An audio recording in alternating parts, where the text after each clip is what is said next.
Maganda nga ra badis. Ito badis oh. Yung dalawang hole nakatingin dito badis.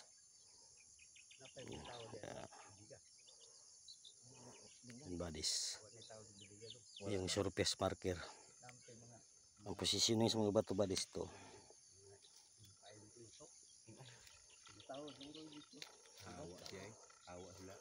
Yan.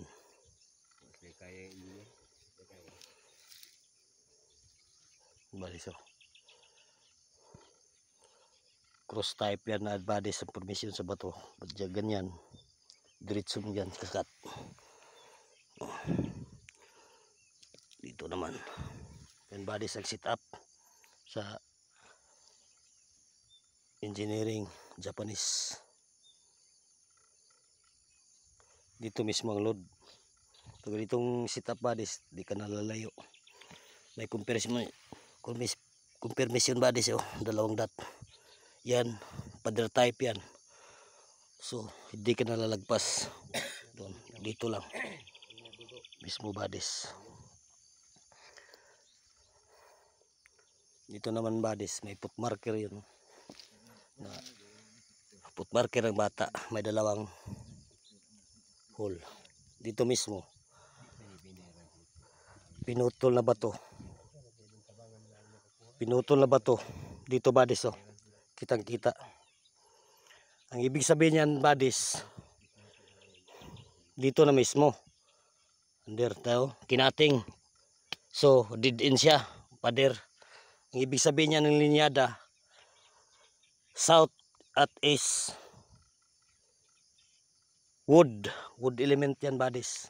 Pag dito ka, ito badis. Sa malayo may foot marker dyan. Hindi namin alam kung sinong naghuka dyan. Dito lang mismo badis. Talagang mayroon tong laman. Kitang kita naman mga badis oh. Dito badis, pag tiningnan mo badis yung formation niya, makakuha ka ng Y formation. Ang ibig sabihin badis, intersign. Ganyan, kitang kita mga badis. Intersign yan, ibig sabihin yan badis. May taniling dito sa area na to. Pag dito naman, intersign yan, pader, naka-wall. So dito ang linyada ng mga bato na tinapyasan. Yan, dyan mismo ang big site badis. Hindi ka nalalayo pag ganitong sit up. Dahil lang naglibing nito mga badis, engineering na mga Hapon. Thank you for watching mga badis. Thank you sa mga subscriber, viewers. Thank you sa inyong lahat mga badis.